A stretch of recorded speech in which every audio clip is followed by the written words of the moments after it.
안녕하세요. 네, 저는 팀앤 모빌리티 최기창입니다. 여기 써 있는 바와 같이 오늘 제가 공유드리고 싶은 내용은 주행 데이터를 사용해서 저희가 개인화 POI 추천 모델을 만들었어요. 그래서 관련한 내용을 공유를 드리고 뭔가 관련한 뭐 연구라든지 실험을 하는 분들이 많이 계실 것 같아요. 그래서 혹시라도 조금이나마 도움이 될 수 있었으면 좋겠다는 마음에 공유를 하고자 합니다.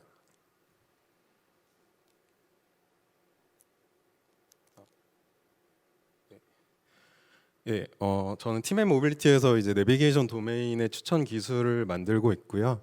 대표적으로는 티지금이라고 이제 지금 현재 위치 기반으로 해서 지금 유저 근처에 가장 많이 가고 있는 그런 장소들을 이제 노출해주고 있는 뭐 그런 서비스가 있는데 그런 것을 만드는데 함께 했고요. 네. 개인화 추천 퍼스널라이제이션이라는 것이 무엇인지에 대해서 먼저 말씀을 드려야 될 것 같아요. 아마 대부분의 많은 분들이 넷플릭스나 유튜브 같은 OTT 서비스를 많이 생각하고 계실 것 같습니다. 네, 그런 서비스에 들어가면 일단 메인 화면에 땡땡땡님이 가장 선호할 만한 아이템은 뭐 이겁니다. 뭐 이런 식으로 해서 추천해주는 식으로 아마 메인 화면이 구성되어 있을 거예요. 그래서 가장 중요한 어떻게 보면 알파이자 오메가가 되는 기술이라고 볼 수도 있을 것 같아요. 그리고 또 한편으로 이제 커머스 기술에서도 이런 퍼스널라이제이션을 많이 사용하고 있는 것을 알고 있습니다.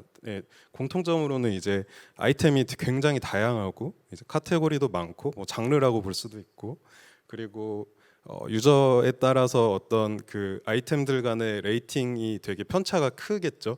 선호하는 것도 있고 안 좋아하는 것도 있을 테니까.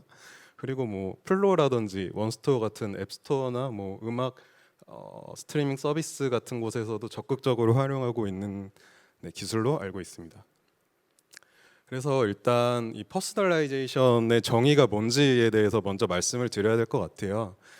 그래서 네이버 지식백과에서 그것에 대한 정의를 가져왔고요. 읽어드리면 개인의 상황과 필요에 맞게 기업이 개별적인 맞춤 아이템을 제공하는 것을 뜻함이라고 해요. 이거를 좀 더 기술적인 용어로 좀 풀어서 말씀을 한번 드리겠습니다. 개인의 상황에 맞춰서 개별적으로 유저에게 어떤 것을 제공하는 거죠. 그러니까 유저를 이제 라지 n명, 상황을 라지 c개라고 하면 이제 최대 n 곱하기 c 차원의 어떤 유저의 화면이 구성이 돼야 된다는 거죠. 요거를 이제 팀앤 모빌리티에 적용을 해서 보면 이제 후술을 하겠지만 그 지금 현재 개인화 추천의 기준이 되는 유저의 대상이 최근 6개월 동안 5차례의 주행 궤적을 만들어낸 유저를 기준으로 하고 있어요. 그 유저가 1,300만 정도 되고 그리고 상황은 이제 정의하는 것에 따라 다르겠지만 10개라고 대충 말씀을 드리면 1억 3천 개 가량의 그런 차원의 어떤 화면이 구성이 돼야 된다는 거예요. 당연하지만 이제 기존의 뭐 룰베이스라던가 기존의 알고리즘 기반으로의 방법으로는 그것을 커버할 수 없고요. 이제 어떤 식으로든지 아이템이랑 유저를 이제 벡터라이제이션 하는 그런 메소드가 필요하고 그걸 기준으로 해서 이제 그 두 가지 간의 디스턴스를 기준으로 해서 이제 정렬을 하는 게 개인화 추천의 기본이라고 말씀드릴 수 있을 것 같습니다. 그리고 또 한 축으로 말씀드릴 만한 내용이 이제 필요에 맞게 유저의 필요에 맞게 맞춤된 아이템을 추천한다는 내용이죠. 이제 유저의 선호 정보를 이제 레이팅이라고 표현을 하는데 레이팅이라는 것을 이제 알고 있어야 됩니다. 그래서 위에서 말씀드린 그 정의를 기준으로 해서 팀앱 내비게이션 이제 넓게는 이제 내비게이션 도메인에서 어떤 식의 특성이 나타나는지를 한번 짚어봐야 될 것 같아요. 아이템에 대한 이제 어떤 흥미거리라든지 뭐 이런 것을 활용하기보다는 이제 유저가 어떤 POI를 눌렀을 경우에는 대체적으로 그곳으로 가는 액션이 수반이 됩니다. 이제 당연하게도 이제 그 길찾기의 화면으로 넘어가서 이제 그 장소로 직접 가는 거죠. 그리고 선택의 목적이 이제 실제 액션으로 연결이 됩니다. 다른 도메인이랑 되게 차별적으로 다른 부분인데 그렇기 때문에 당연하지만 이제 기회비용이 되게 큽니다. 그리고 탐색을 주로 하지 않습니다. 그리고 그래서 이제 주행 데이터를 좀 간단하게 보면 이제 오른쪽에 보시는 이제 데이터 내의 비중을 보면 6개월 동안 어떤 한 장소에 한 번만 간 횟수가 한 40, 전체 데이터의 42% 정도 되더라고요. 그러니까 절반 이상의 그 주행은 이제 기존에 방문했던 유저가 친숙하게 아는 장소에 다시 방문한다는 특성을 알 수 있을 것 같고요. 그리고 팀앱 유저, 그래서 네, 어떻게 추천을 해야 되는가? 이제 팀앱 유저의 사용성을 바꾸는 것은 이제 저희 회사가 앞으로 해나가야 될 그런 꼴이 될 거고, 이제 바꾸는 것이 단기간에 바꾸는 건 당연히 쉽지 않을 테니까 어떤 효과적인 추천 모델을 이제 오픈을 한다고 하면 현재 그 사용성에 맞춘 어떤 모델이 나오는 게 좋겠죠. 그래서 그것을 고려를 했고, 기방문 장소를 적극적으로 노출을 하고, 이제 미방문 장소의 경우에는 이제 기회비용이 앞서 말씀드린 대로 실제 주행이 수반되기 때문에 굉장히 크니까 이제 가급적이면 가까운 장소에 있는 곳을 가는 게 뭐 기름이라든지 시간이라든지 여러 가지 리소스를 아낄 수 있으니까요. 그런 걸 기준으로 해서 추천을 한다. 그러니까 현재 이제 티지금 컨셉에서 이제 기방문 장소가 추가가 되고 개인이나 상황 그 피처가 고려가 된 모델을 만들었다고 생각해 주시면 될 것 같습니다. 네, 그리고 지역성으로도 한번 봐야 되는데 그 이제 그 격자로 지오 해시로 전국을 나눈 거고요. 그 초록색, 진한 초록색으로 된 부분이 이제 해당 장소에 그 유저가 어떤 미방문 장소를 방문할 만한 장소가 300건 이상 되는 장소를 표시를 해놓은 거예요. 얼마 없죠. 저기 왼쪽에 보시면은 이제 대략 6%, 6.8% 정도로 나타나는데 편차가 굉장히 큽니다. 저기 그래프 보시면은 이제 0 x축이 이제 이 격자 하나에 해당되는 거니까 0에 수렴하는 장소들이 대부분 90% 이상이 0에 수렴하는 그런 장소니까 그 두 가지를 나눠서 다이나믹하게 추천 모델에 적용하는 게 당연하지만 필요합니다. 그래서 일단은 이제 추천 모델을 만든다고 하면 이제 당연하지만 트레이닝 데이터를 만들어야겠죠. 그래서 이제 레이팅 정보를 따와야 되는데 일단 좀 한계점이 좀 있었습니다. 그래서 일단은 그 어떤 정성적인 피드백 정보라든지 이런 것들이 팀앱에 현재는 없기 때문에 네, 이가 없으면 이제 잇몸으로 해야 되지 않겠습니까? 그래서 다른 방법을 좀 고안을 했고요. 재방문 여부라든지 아니면은 어떤 유저가 어떤 장소에 방문을 해서 오래 머물렀다면은 좀 그 장소에 오래 선호하는 장소라고 추정을 할 수도 있겠죠. 뭐 이런 것들을 우회적으로 사용을 했습니다. 그리고 이제 좀 저희가 타사 이제 경쟁사 대비 좀 뭔가 말씀드릴 수 있을 만한 부분이 이제 내비게이션 점유율이 당연하지만 1위입니다. 그래서 실제 볼륨이 많고 실제 기방문 장소가 유저 레벨로 봤을 때 다양하게 나타날 수 있을 것 같아요. 그래서 일단 레이팅 정보를 좀 부족한 부분이 있기 때문에 레이팅 정보를 가져오는 것이 부족한 부분이 있기 때문에 CTR 프리딕션 문제로 이것을 치환을 했습니다. 추천 모델을 결국 이걸로 풀었고요. 이렇게 오른쪽에 보이는 요 메인 화면 팀의 메인 화면인데 이제 제가 최근에 방문한 장소들이 쭉 나오잖아요. 그러니까 유저가 메인에 접속을 했을 때 어떤 장소를 이제 찍고 갈 거잖아요. 근데 이제 이런 것들이 아래에 있는 것들이 이제 최근 방문한 장소인데 이런 장소들이 노출되었으나 유저에게 선택되지 않았다는 것은 레이팅이 낮다고 추정할 수 있는 부분이잖아요. 그래서 이런 식으로 트레이닝 데이터를 세팅을 해놨습니다. 네, 그래서 사용 가능한 피처들을 좀 보면은 이제 컨텍스트 정보가 있을 수 있고 유저 레벨에서의 피처가 있을 수 있고 이제 그 차량 중심의 POI 장소 중심의 피처들이 있을 수가 있는데 뭐 시간, 휴일 뭐 이런 컨텍스트 정보 아니면 유저가 팀앱을 어떻게 사용하는지 뭐 차량의 유종은 어떤지 아니면은 뭐 POI 장소가 어떤 특성을 갖고 있는지 뭐 이런 것들을 상세하게 분류를 했습니다. 21가지의 피처를 사용을 하고 있고요. 이제 요거는 추천 모델에서 일반적으로 사용하는 플로우입니다. 그 이제 스코어를 계산해야 되는 거죠. 유저와 스코어 쌍의 점수를 계산을 해야 되는데 이제 아이템의 개수가 한 100만 건 수준입니다. 수백만 건 수준인데 그거를 이제 리얼타임으로 계산을 하기가 쉽지 않을 거잖아요. 당연하지만 그렇기 때문에 그 모델 인퍼런스를 하는 아이템의 수를 일단 줄여주는 1차적인 어떤 장치가 필요하고 요걸 이제 캔디데이션 제너레이션이라고 부르는 장치로 해소를 하고 있습니다. 그래서 저희는 이제 검색 엔진 기반으로 요거를 풀었고요. 일단 1차적으로는 이제 기방문 장소랑 미방문 장소로 두 가지를 나눌 수 있어요. 그래서 기방문 장소 같은 경우에는 좀 반경을 넓게 둬서 50km 이내에 위치한 장소를 대상으로 했고, 이제 노출 불가되는 장소는 제외를 했고, 뭐 컨텍스트 기반으로 해서 자주 가는 장소를 기준으로 해서 캔디데이트를 추천을 하고 있고요. 미방문 장소 같은 경우에는 이제 좀 더 레디우스를 타이트하게 좁혀서 이제 도심 지역과 비도심 지역을 나누고, 그리고 뭐 관광지나 식당 같은 이제 기존에 방문하지 않았을지라도 한번 방문해 봄직한 장소들을 대상으로 하고 있고요. 그리고 6개월간 뭐 유저 수가 뭐 몇 명 이상인 것들을 최소한의 스레시홀드로 두었습니다. 그리고 네, 최근 6개월로 기준을 두고 있고, 그리고 피크 정보라는 것도 보고 있습니다. 그래서 어떤 POI가 하루 동안 2시간 이상 유저에게 노출되는 것을 막는, 강제로 그 캔디데이트를 막는 그런 로직이 포함이 되어 있어요.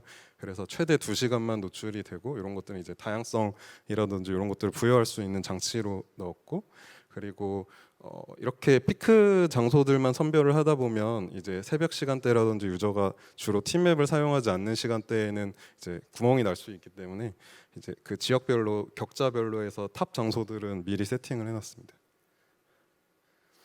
그리고 이렇게 추출된 한 수백 건의 그 POI 장소들을 가지고 이제 랭킹을 하는 거죠. 모델 인퍼런스를 통해서 실제 모델 결과를 노출해서 유저에게 보여주고 있습니다.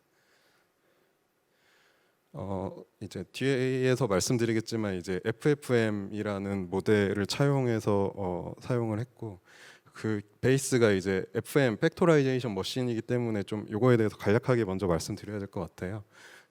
이제 모델 이퀘이션이 오른쪽 상단에 적혀 있는데 중요한 부분은 이제 세 번째 텀이고요. 저 VI랑 VJ라는 벡터의 내적을 가지고 그 유저 레이팅 정보를 그 추론을 하는 건데, 이제 V 벡터와 VJ가 이제 POI가 아이템이 될 수도 있고 유저가 될 수도 있고 피처가 될 수도 있습니다. 이거를 병렬적으로 쭉 늘어놓는 구조로 되어 있고요. 그 피처들 간의 이제 인터랙션을 가지고 학습을 하게 됩니다. 그래서 저기 아래에 보시면은 이제 저희 데이터를 샘플 그 트레이닝 데이터를 수록을 했는데요. 저런 식으로 이제 1번 유저가 뭐 우레옥의 방문을 뭐 평일 12시에 했고, 뭐 유저의 메타는 어떻고 POI 메타가 어떤 경우에는 뭐 레이팅이 어떻다, 이런 식으로 설계를 했습니다. 네, 그리고 그 실제로 사용한 모델은 이제 FFmp이라는 모델인데, 위에서 말씀드린 그 FM에서 요거를 텐서로 필드라는 차원을 하나 추가를 한 거라고 생각해 주시면 됩니다. 그래서 필드, 여기 예시로 되어 있는 거는 이제 유저 필드가 있고 POI 필드가 있고 컨텍스트 필드가 이렇게 세 가지로 분류가 되어 있죠. 그래서 각각의 피처들은 그 필드에 연관이 되어 있는 것들만 인터랙션을 보고 있습니다. 뒤에 요게 이제 그 FFM 논문에 나와 있는 설명을 수록을 한 거고요.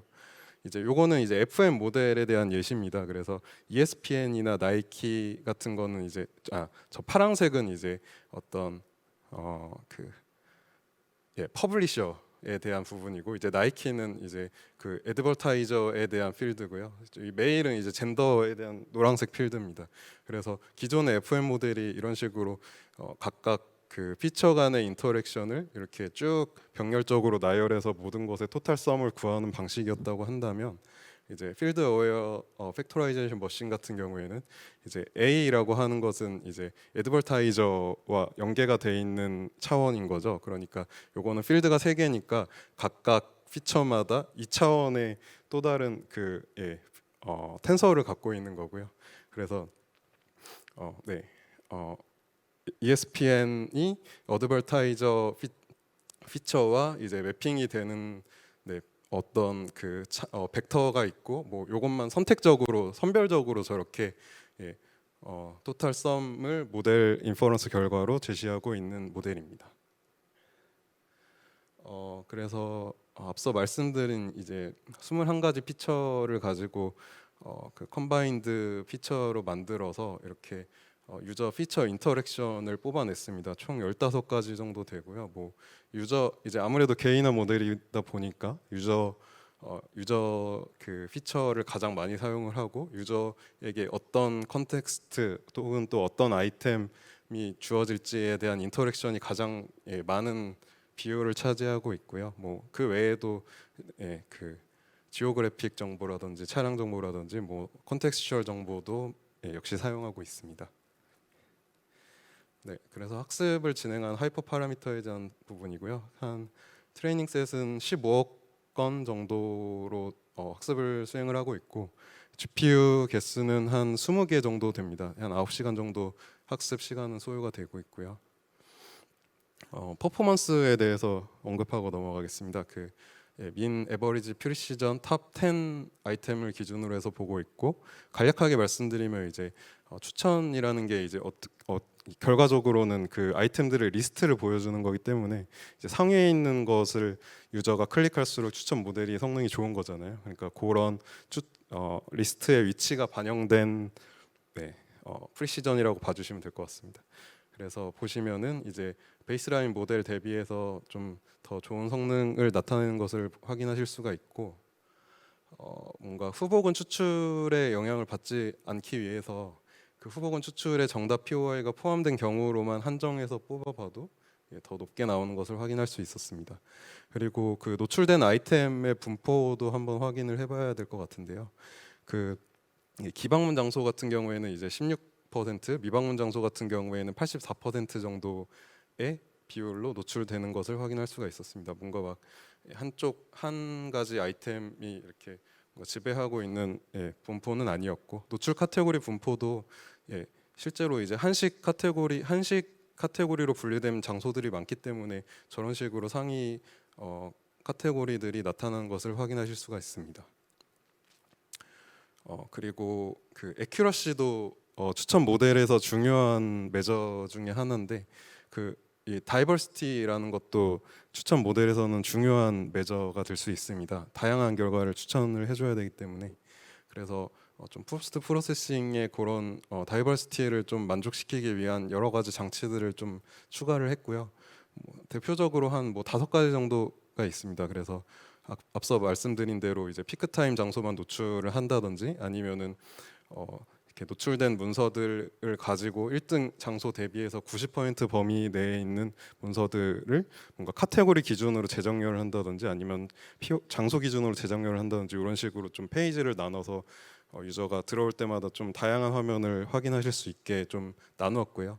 그리고 노출 로그를 기반으로 해서 노출됐는데 클릭이 안 된 문서 같은 경우에는 유저가 관심이 없는 문서잖아요. 그러니까 그런 것들은 바로바로 필터링을 칠 수 있도록 해주고 있습니다.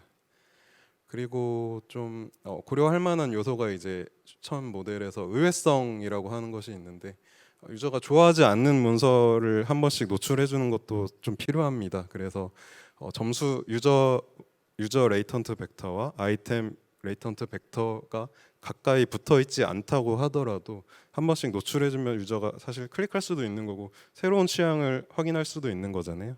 그래서 그런 액션을 모듈을 좀 추가를 해줬고요. 그리고 이제 노벨티라고 해서 이런 것들을 다 제외하고 뭔가 6개월 대비해서 최근 1개월 동안 방문한 유저 수가 많은 장소 같은 경우에는 최근에 핫한 장소거나 뭐 재오픈을 했다거나 뭐 이런 장소일 확률이 높거든요. 그래서 이런 것들을 상위에 올려주면 자연스럽게 이제 다이버시티를 만족시켜줄 수 있는 부분이 있기 때문에 이런 장치도 추가했습니다. 그리고 추천 시스템에서 좀 또 중요한 문제가 콜드 스타트 프로블럼이라고 해서 유저 히스토리가 충분히 쌓이지 않는 유저에 대해서도 좀 적합한 아이템을 제시해 줄 수 있는가라는 요소가 있습니다. 그래서 저희가 보고 있는 그 15가지 피처 인터랙션 중에서 유저 히스토리가 없으면 이제 피처 인터랙션을 구할 수 없는 것들을 제외하고 나면 이렇게 아래에 있는 3가지 인터랙션만 남거든요. 이런 것들은 이제 컨텍스트와 POI 간의 인터랙션만 확인을 할 수 있는 거고 그렇다면 유저가 어떤 유저 히스토리의 영향을 최소한으로 받으면서 네, 어떤 추천 결과를 제시해 줄 수가 있습니다. 네, 시간이 많이 간 것 같아서 좀 빠르게 언급을 하고 넘어가도록 하겠습니다.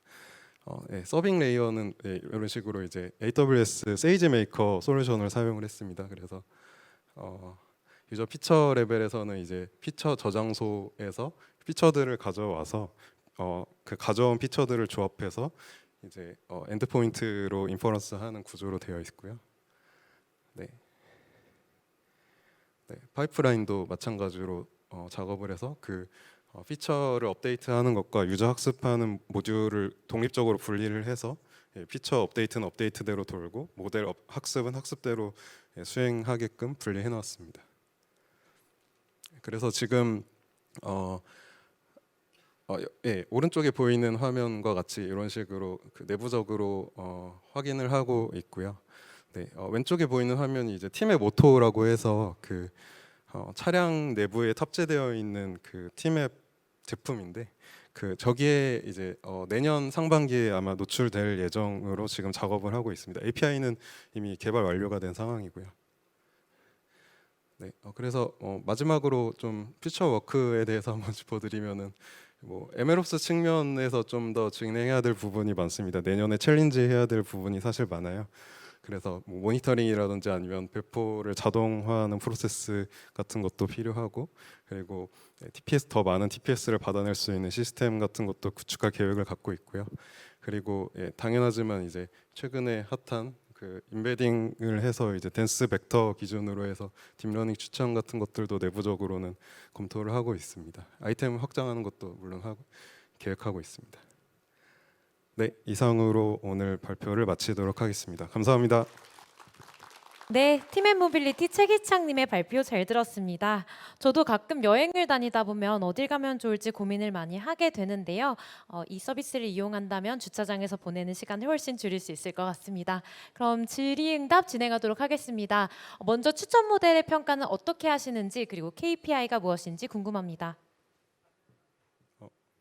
네, 앞서서 퍼포먼스 페이지에서 한번 언급해드렸는데 이제 애큐러시를 제일 중요하게 보고 있고요. 그 앞서 말씀드린 대로 이제 추천 결과 랭킹 그 위치를 기반으로 한 그 프리시전 MAP를 주요하게 보고 있습니다.